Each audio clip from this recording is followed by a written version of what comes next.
యెహోవా నీ నామము ఎంతో బలమైనది, ఎంతో ఘనమైనది, ఎంతో ఘనమైనది. యెహోవా నీ నామము. మోషే ప్రార్థించగా మన్నాను కురిపించితివి. మోషే ప్రార్థించగా మన్నాను కురిపించితివి. యెహోషువ ప్రార్థించగా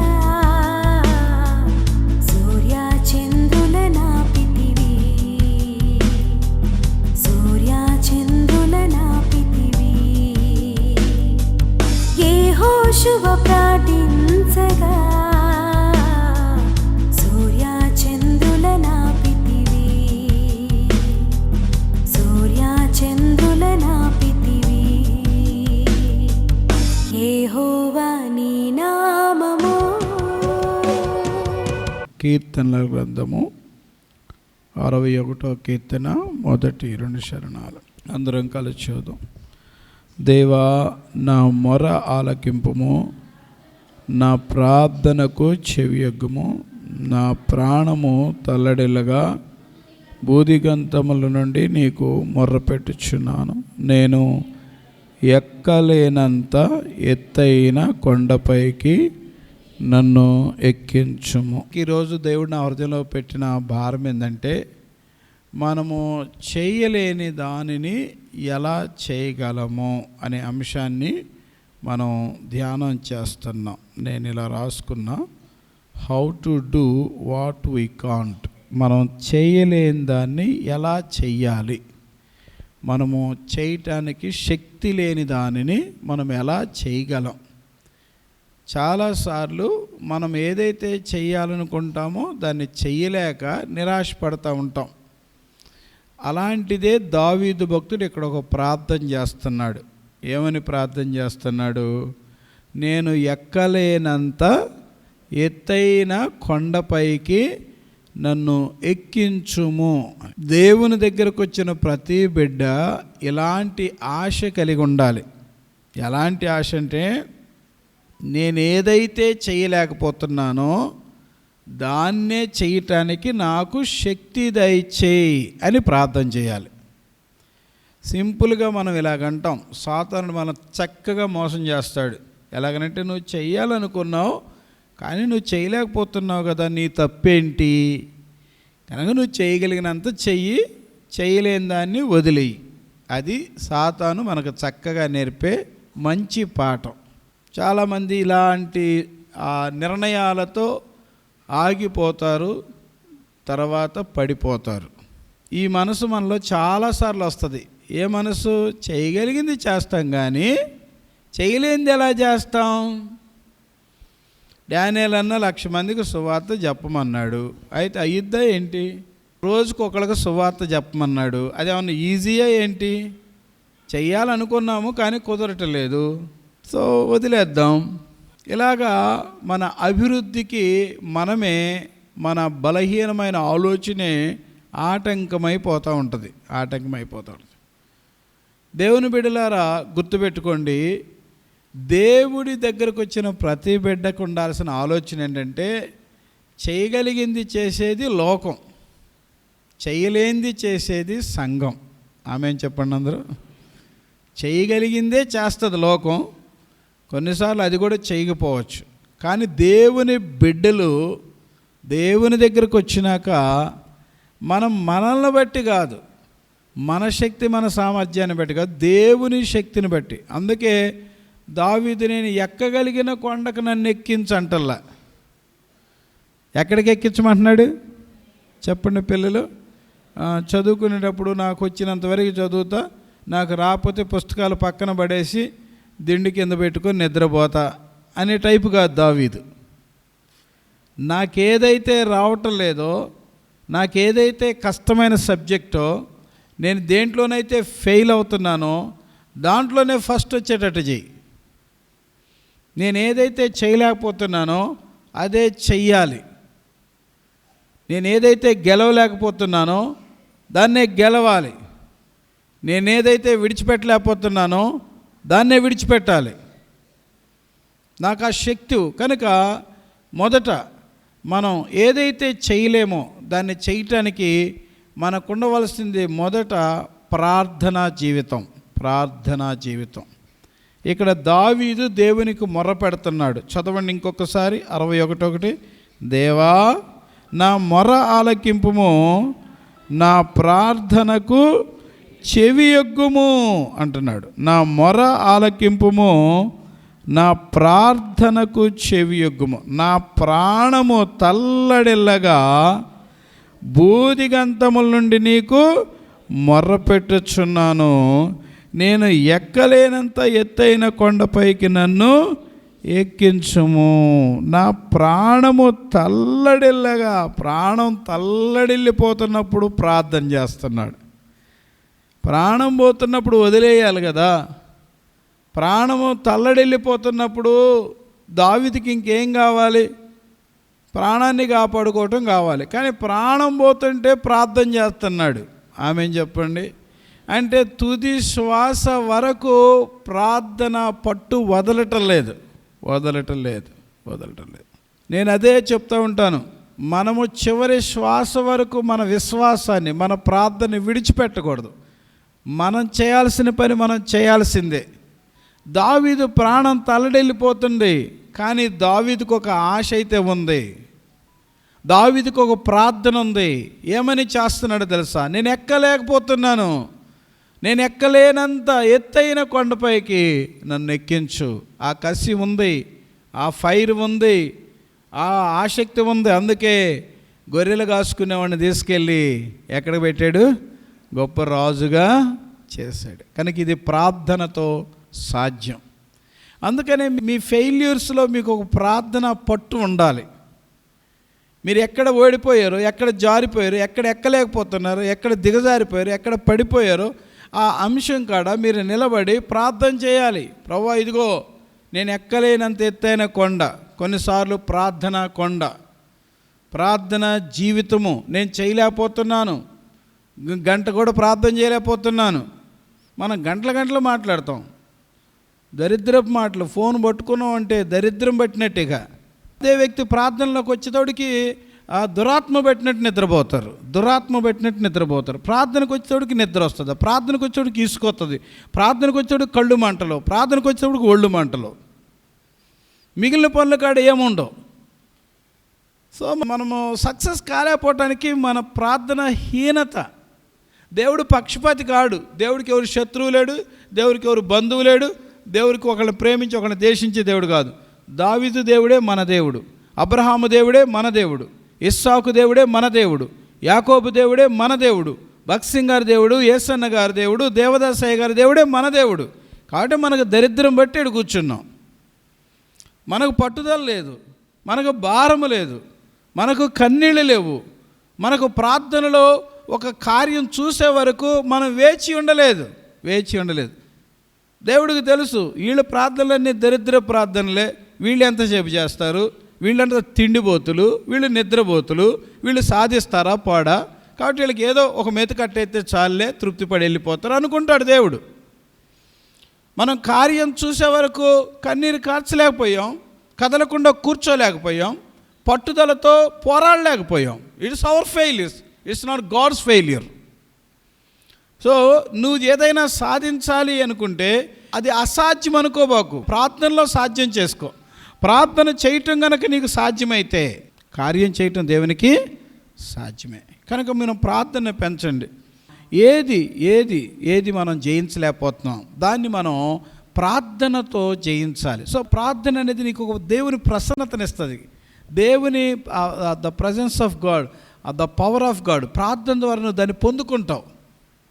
అందుకని ప్రార్థనా పరుల యొక్క వైఖరి వేరుగా ఉంటుంది. ఆమెను చెప్పండి. ప్రార్థనా పరుల యొక్క వాళ్ళ ఉనికి వేరుగా ఉంటుంది. 40 రోజులు ప్రార్థనలో గడిపిన మోషే ఎంత వెలుగును కలిగి ఉన్నాడో, ఎంత ఆత్మను కలిగి ఉన్నాడో. ఇక్కడ కూర్చుని మనందరికీ మన ప్రతి ఫెయిల్యూర్ వెనక ప్రార్థన ఫెయిల్యూర్ ఉంటుంది. అదే ఈఎం బౌన్స్ అనే భక్తుడు చెప్పాడు. కనుక మొదటి విషయము ప్రార్థన కలిగి ఉండాలి. కొన్ని ఎందుకు జయించలేకపోతాం? మార్క్స్ వార్త 9వ అధ్యాయము 28వ వచనం చదువుదాం. ఆయన ఇంటిలోనికి వెళ్ళిన తర్వాత ఆయన శిష్యులు అందరూ చదవండి. మేమెందుకు ఆ దయ్యమును వెళ్ళగొట్టలేకపోతామని ఏకాంతమును ఆయన అడిగిరి. అందుకు ఆయన ప్రార్థన వలననే కానీ మరి దేని వలనైనను ఈ విధమైనది వదిలిపోవుట అసాధ్యమని వారితో చెప్పాను. ప్రార్థన వలననే కానీ మరి దేని వలనైనను, ఉపవాస ప్రార్థనని కింద ఫుట్ నోట్లో ఉంటుంది. సో వాళ్ళు శిష్యులు యేసయ్యని అడుగుతున్నారు, అయ్యా మీరేమో దయ్యాన్ని వెళ్ళగొట్టారు, మేమెందుకు ఈ దయ్యాన్ని వెళ్ళగొట్టలేకపోయాము అని అడుగుతున్నారు. మనం కూడా అదే అడుగుతాం యేసయ్యని. అందరు నేను చెప్పిన మాట చెప్పండి. మేమెందుకు, గట్టిగా చెప్పాలి, మేమెందుకు ఈ దయ్యమును వెళ్ళగొట్టలేకపోతేమి. ప్రతి సమస్య ఒక దయ్యం, ప్రతి ఫెయిల్యూరు ఒక దయ్యం, ప్రతి మన జీవితంలో ఏదైతే మన అభివృద్ధికి ఆటంకంగా ఉందో అది ఒక దయ్యం. ఎందుకు చేయలేకపోయాం? నేను చాలా వేదన పడుతూ ఒక ప్రార్థన చేశాను ఈ 2 దినాల్లో. ఏమనంటే, ప్రభువా ఎందుకు మేము ఈ యొక్క మత్తు పానీయాలపై విజయాన్ని సాధించలేకపోయాం? ఈ సారాయి నిషేధం అనేది ఎందుకు చేయించలేకపోతున్నాం? దీని విషయంలో సరైన ఉద్యమం ఎందుకు రాలా? సరైన ఉజ్జీవము, క్రైస్తవ పరిభాషలో చెప్పుకోవాలంటే సరైన ఉజ్జీవము ఎందుకు రాలా? చార్లెస్ ఫిన్నీ కాలంలో బార్ షాపులు మూతవేయబడ్డాయంట. ఇంగ్లాండ్ దేశంలో జాన్ వెస్లీ తిరిగిన కాలం, సేవ చేసిన ప్రాంతాల్లో చాలా 100 సంవత్సరాల తర్వాత ఒక దొరగారు ఆ ఏరియాలో తిరుగుతూ ఎక్కడెక్కడైనా సారాయి ఉంటుందా అని ఎతికాడంట. ఎక్కడా దొరకలేదంట. ఆ ఊరిలో ఎవరో ఒక అతను పెద్ద ఆయన పట్టుకొని, ఏంటయ్యా ఇంత దరిద్రం, మీ ఊరిలో కనీసం ఒక చుక్క సారాయి కూడా దొరకదా అని అడిగాడంట. ఇంత దరిద్రం ఉందేంది ఈ ఊరిలో అంటే, ఆ పెద్ద ఆయన తన తల మీద ఉన్న టోపీని తీసి చంకలో పెట్టుకొని చేతులు కట్టుకొని, దొరా 100 సంవత్సరాల క్రితం మా ప్రాంతానికి జాన్ వెస్లీ అనే మిషనరీ భక్తుడు వచ్చాడు. ఆ దొర ఆ మిషనరీ వచ్చి సేవ చేసిన తర్వాత మా ప్రాంతంలో త్రాగుబోతులందరూ మారిపోయారు. ఇక్కడ సారాయి అమ్ముడు పోవటం జరగదు, అందుకని మేము ఇక్కడ అలాంటిది మీకు దొరకదు అని చెప్పాడంట. ఎంత వేదన వేసిందంటే ఆ ప్రార్థన, ఆ భక్తుని చరిత్ర చదివినప్పుడు, ప్రభువా ఆ భక్తుడు నమ్ముకున్న దేవుడినే కదా మేము నమ్ముకుంది. ఆ భక్తుడు లాంటి ప్రార్థన మాకు నేర్పయ్యా, ఆ భక్తుడు లాంటి ప్రార్థన మాకు నేర్పయ్యా. మా ప్రాంతానికి ఈ దయ్యం పోవాలయ్యా, మా ప్రాంతంలో నుంచి దయ్యం వదిలిపోవాలి. మా దేశం ఈ డబ్బుల మీద బతకటం ఏంటయ్యా? మా రాష్ట్రం దీనిపై ఆధారపడటం ఏందయ్యా? ఒకడు చేస్తే ఇంకోటి బ్రతుకుతాడా? ఒకడు తాగి చేస్తే అదే గవర్నమెంట్ ఆదాయము? ఇదా దీన్ని అనరా శవాల మీద ఏరుకోవటం అనేది? సో సంఘానికి మార్పు రావాలి, సంఘానికి బరువు పడాలి, సంఘానికి బాధ్యత పడాలి. ప్రతి స్త్రీ, ఈ బాధ అనిపిస్తున్న ప్రతి స్త్రీ ఒక వేదనతో మూలగాలి. ఇశ్రాయేలులో మొరను నేను చూచిన వాడు మూలుగులు నేను వింటినన్న దేవుడు మన దేవుడే. మనకు ఆ మూలుగు లేదే. ఓ ప్రక్క తాగి చచ్చిపోతున్నారు, చంపుకుంటున్నారు. ఇదంతా సంఘ పరిధిలో జరగటం అనేది ఇంకెంత దారుణం, ఇంకెంత అన్యాయం, ఇంకెంత మోసం. కనుక దీని విషయంలో ప్రతి ఒక్కళ్ళు, ఈ దెయ్యం ఎట్లా పోద్ది, ఈ దయ్యాన్ని ఎలా జయించాలి? ఈ దయ్యం పోవాలంటే పక్కాగా దేవుడు పెట్టిన ఒకే పద్ధతి అంతే. నువ్వు ప్రార్థన చేయి, నువ్వు నాకు మొర్రపెట్టు, నేను నీకు ఉత్తరం ఇస్తాను. దేవుడు గొప్ప దేవుడు. కొరింథీ పట్టణాన్ని, ఎఫెసీ పట్టణాన్ని, ఇంతకంటే భయంకరమైన పట్టణాలని మార్చిన దేవుడు ఈ ప్రాంతంలో ఆ ఉజ్జయం తెచ్చునుగాక. ఆమేన్. అది మన కన్నులతోనే చూచుతాముగాక. సో ప్రతి గ్రామంలో విజ్ఞాపన మొదలు పెట్టండి. ప్రతి గ్రామంలో ఒక బలమైన మంట పెట్టండి. ప్రభువా మా గ్రామంలోకి ఇది రావటానికి వీల్లేదు. క్రైస్తవ బిడ్డలు, క్రైస్తవ స్త్రీలలో ఆ యూనిటీ, ఆ క్రైస్తవ కుటుంబాల్లో ఆ బాధ్యత పెరగాలి. మనం ఎక్కువగా అనిపిస్తుంది, ఆ బాధ అనిపిస్తుంది మన గృహాలే. కానీ ఎవరంతటి వాళ్ళు కామ్గా ఉండటమే కానీ, ఇంటి ప్రక్కన తెచ్చిపోతే నాకెందుకు అన్నట్టు ఎవరంతటి వాళ్ళు కామ్గా ఉండటమే కానీ ఈ ఈ ఈ పాపము మన మధ్య ఎందుకు ఉండాలి? ఈ పాపము మన ఇళ్లలోకి ఎందుకు రావాలి? మన ఊరిలోకి ఎందుకు రావాలి? ప్రతి స్త్రీ ఒక బాధ్యత కలిగిన స్త్రీగా, రక్షణ పొందిన ప్రతి పురుషుడు ఒక బాధ్యత కలిగిన పురుషుడుగా ఒకరినొకరు ధైర్యపరుచుకొని, ఒకరికొకరు అండగా ఉండి, ఒకరికొకరు ప్రోత్సహించుకొని సదరు అధికారుల దగ్గరికి వెళ్ళి మాట్లాడటం కానీ, ఇవి మాకు అక్కర్లేదని చెప్పటం కానీ, ఇది మా ఊర్లోకి రాకూడదని చెప్పటం కానీ, అటువంటి బాధ్యత కలిగిన ప్రార్థనా పరులు, బాధ్యత కలిగిన సామాజిక బాధ్యత కలిగిన వ్యక్తులు, విశ్వాసులు లేచే వరకు ఈ దయ్యము పోదు. కనుక ప్రార్థన, we have to pray and fight. మనం దీని కొరకు ప్రార్థించాలి, దీని విషయంలో పోరాడాలి, దీని విషయంలో బాధ్యత కలిగి ఉండాలి. అవకాశం ఉంటే వీధిలో నిలబడాలి, ప్రార్థనలు చేయాలి అక్కడ.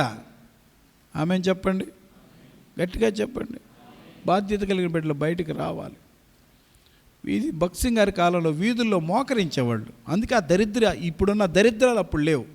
ఆ కాలంలో తాగాలంటే ఎవడో చాటుగా గుట్టుగా భయపడి ఎక్కడికో వెళ్ళి తాగే పరిస్థితి. కానీ ఇది విచ్చలవిడైపోయింది, ఇది ప్యాషన్ అయిపోయింది, ఇది స్త్రీ పురుష భేదం లేకుండా అయిపోయింది, ఇది మంచినీళ్ళ కంటే ఎక్కువైపోయింది. ఆ కాలంలో వీధులు ప్రార్థనలతో నింపబడ్డాయి, సువార్తతో నింపబడ్డాయి. ఇప్పుడు మనం 12 గంటలకు వస్తున్నారు కొంతమంది, 1:30 దాటితే లేట్ అయిపోయింది అన్నట్టు చూసి వెళ్ళిపోతున్నారు. ఇంక ఉద్యమం ఎట్లా వస్తుంది? ఇళ్లలో ఉన్న దయ్యాలు ఎట్లా పోతాయి, రోగాలు ఎట్లా పోతాయి, ఈ మత్తు పదార్థాలు ఎట్లా పోతాయి? కనుక మనం ఎక్కలేనంత ఎత్తైన కొండ అయిపోయింది ఈ దుర్వ్యసనం, ఈ బానిస జీవితం, ఈ అడిక్షన్స్. కనుక ఈ వ్యసనాలు అనే ఈ కొండను మనం జయించుదుముగాక. ఆమె చెప్పండి, గట్టిగా చెప్పండి. ఏదైనా అవకాశం, ఏదైనా సందర్భం ఉండి, ఏదైనా అవకాశం ఉండి దీని విషయంలో మాట్లాడాలి. రమ్మంటే ప్రతి సంఘంలో ప్రతి బిడ్డ కదలాలి, ప్రతి కుటుంబం కదలాలి. ఇది ఇలాగ కొనసాగకూడదు. చాలా దారుణమైన విషయం కదా, చాలా దారుణమైన విషయం కదా.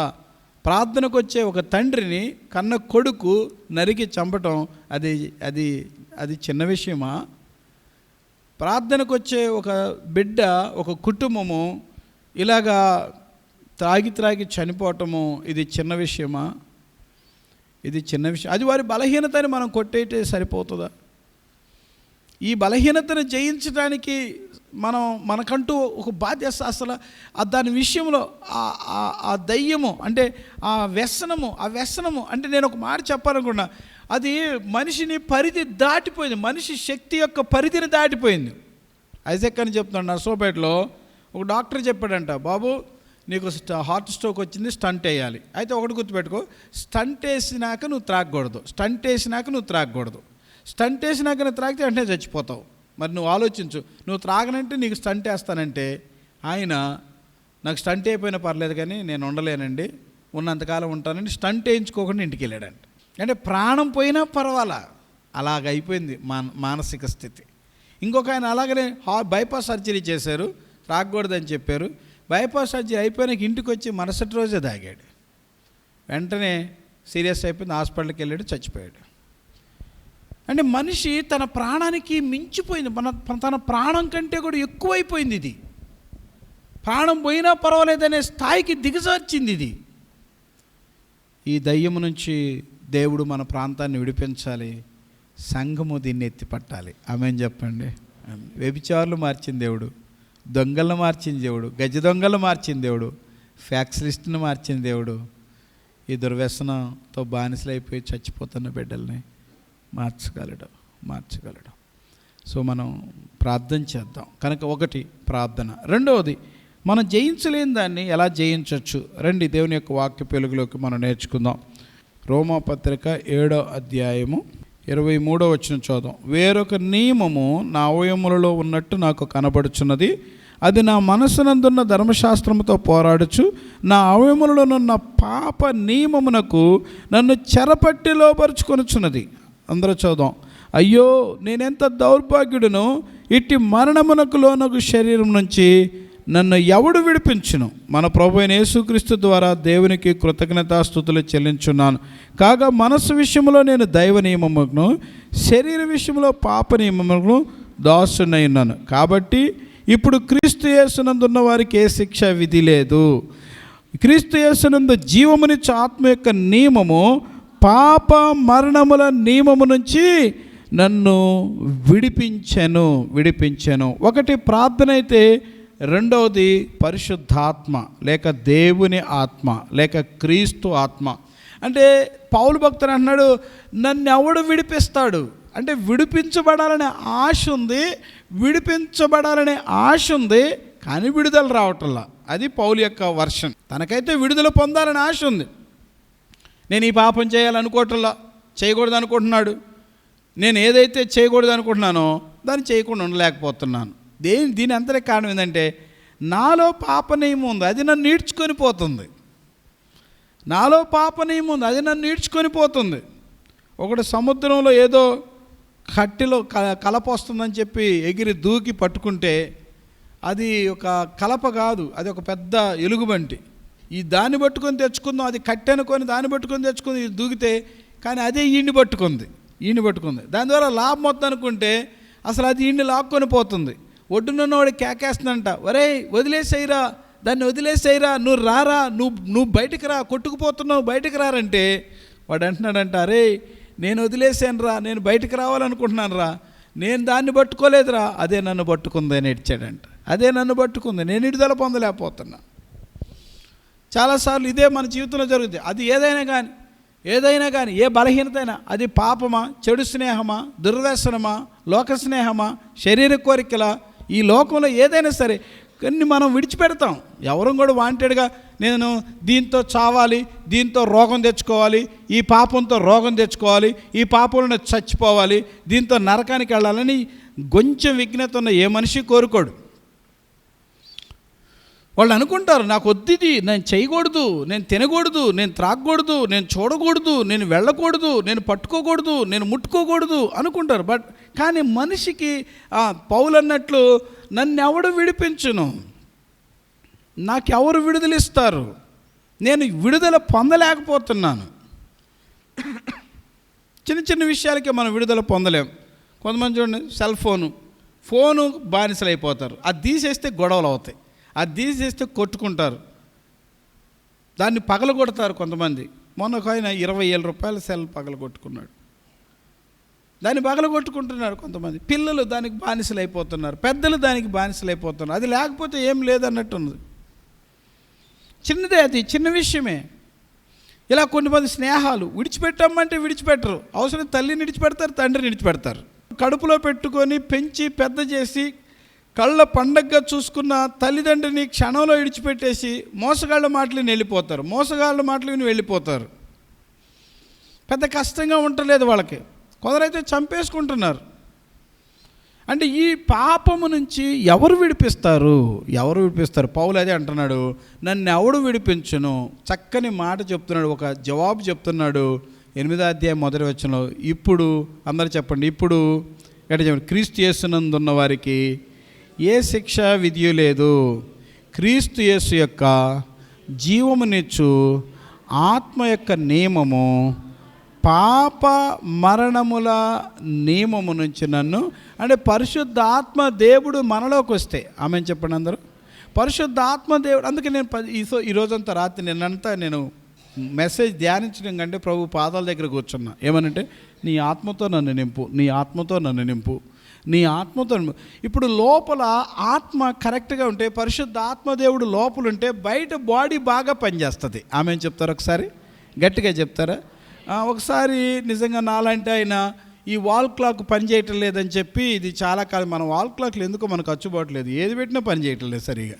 ఇంట్లో అయితే చర్చిలో అయితే మంచి అనేది వేస్తాం కానీ పని చేయట్లేదు.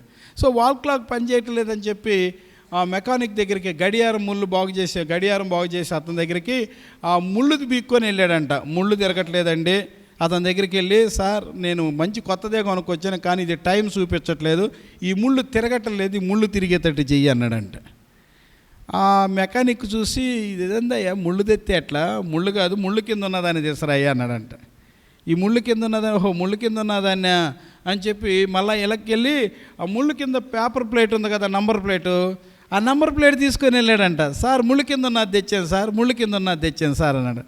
ఆయన చూసి మెకానిక్ చెప్పాడంట, ఈ ముళ్ళు కింద ఉన్నది పేపర్లు కరెక్టే, నువ్వు తెచ్చింది ఇది కూడా కాదయ్యా, దీని కింద ఒకటి ఉంటుంది అయ్యా, లోపల కనపడకుండా ఉంటుంది, అది తీసుకురా అన్నాడంట. అప్పుడు మూడోసారి వెళ్ళి దాని మిషన్ తీసుకొని వెళ్ళాడంట. ఏది, దేని మిషను? గడియారము, వాల్ క్లాక్ యొక్క మిషన్ తీసుకొని వెళ్ళాడంట. అది అప్పుడు దాన్ని బాగు చేసంట. అది బాగా పాడైపోతే దాన్ని బాగు చేసి దానిపైన ఆ నంబర్ ప్లేట్ పెట్టి దానిపైన ముళ్ళు పెట్టి ఇంకా తీసుకెళ్ళు గ్లాస్ వేసి తీసుకెళ్ళంటే అప్పుడు అది చక్కగా పనిచేసింది. అప్పుడు ఆయన ఏమని చెప్పాడంటే పంపిస్తూ, ఎప్పుడైనా పైన బాగుపడాలంటే ముందు లోపలది బాగుపడాలి అని చెప్పాడంట. ఆమె ఏం చెప్పండి, కొద్దిగా గట్టిగా చెప్పండి. ఇప్పుడు పైన శరీరం బాగా పనిచేయాలంటే ఏది బాగా పనిచేయాలి? లోపల ఆత్మ బాగుండాలి, ఆత్మ బాగుండాలి, లోపల హృదయం బాగుండాలి. ఈ మార్నింగ్ హృదయం గురించి మాట్లాడాను కదా. లోపల హృదయంలో దేవుని ఆత్మని, హృదయము దేవుని ఆలయం కావాలి, దేవుని ఆత్మకు అది నిలయం కావాలి. లోపల దేవుని హృదయం ఉండాలి, దేవుని ఆత్మ ఉండాలి. కనుక పరిశుద్ధాత్మ మనకు సహాయం చేయాలి. లోపల పరిశుద్ధాత్మ లేకుండా లోపల దురాత్మను పెట్టుకున్నాం అనుకోండి, దురాత్మ ఏమంటుంది? సండే స్కూల్ పాట ఒకటి ఉంది. ఏం పాట మీకు గుర్తుకొస్తుందా? సండే స్కూలుకు వెళ్ళమన్నది యేసయ్య మనసు, బజారు చుట్టూ తిరగమన్నది సాతాను మనస్సు. అది కనుక యేసయ్య మనసు ఉంటే ఎక్కడ కూర్చుంటాడు? సండే స్కూల్లో కూర్చుంటాడు. సాతాను మనసు ఉంటే ఎక్కడ కూర్చుంటాడు? బజారు చుట్టూ. అంటే లోపల మనసు, లోపల ఆత్మ, నీకు లోపల ఆత్మ, the presence of God, the spirit of God, దేవుని ఆ స్పిరిట్ అనేది లోపల లేకపోతే కూర్చోండి అమ్మా అంటే ఏడ కూర్చుంటావు, చదవండి అమ్మా అంటే ఏడ చదువుతావు, సువార్త నేర్చుకోండి అమ్మా అంటే ఏడ నేర్చుకుంటావు, సువార్త చెప్పండి అయ్యా ఏడ చెబుతావు, సినిమా చెప్పమంటే బాగానే చెప్తావు, లేకపోతే చాడీలు చెప్పమంటే బాగానే చెబుతావు, లేదమ్మా అందరూ ప్రశాంతంగా ఉంటారు ఇట్లా ఉండకూడదు కదా, కింద 4 తగాదాలను పెట్టిరమ్మంటే చక్కగా పెట్టగలవు. ఆ టాలెంట్స్ ఎందుకంటే ఆత్మది కదా, లోపలున్న ఆత్మది కదా, లోపలున్న ఆత్మది కదా. వాళ్ళ సంగతి, వీళ్ళ సంగతి, ఏడ సంగతి, ఏడు సంగతి అన్ని చెత్తంతా లోపల పెట్టుకోవటం చాలా ఈజీ అయిపోయింది. నేను ఈరోజు ఒక మాట చెప్పి నేను ముందుకు తీసుకెళ్తున్నాను.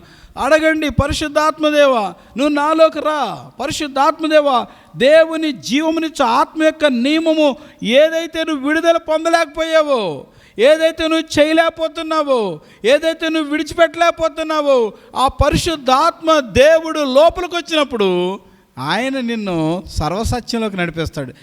He can give the strengthen, he strengthen to has. ఆయన మనల్ని బలపరుస్తాడు, ఆయన మనల్ని ధైర్యపరుస్తాడు, ఆయన నడిపిస్తాడు. అందుకనే పరిశుద్ధాత్మ కొరకు, పరిశుద్ధాత్మ దేవునితో నింపుదల కొరకు మనం ప్రార్థన చేయాలి. మీరు తరచుగా అడగండి, తరచుగా పొందుకోండి. యెహోవా నీ నామము ఎంతో బలమైనది, ఎంతో ఘనమైనది, ఎంతో ఘనమైనది. యెహోవా నీ నామము. మోషే ప్రార్థించగా మన్నాను కురిపించితివి,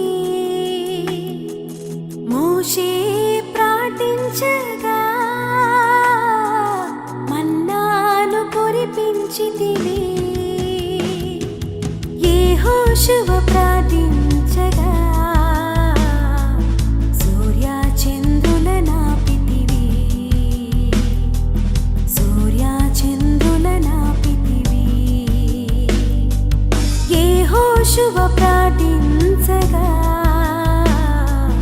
సూర్యచంద్రుల నాపితివి,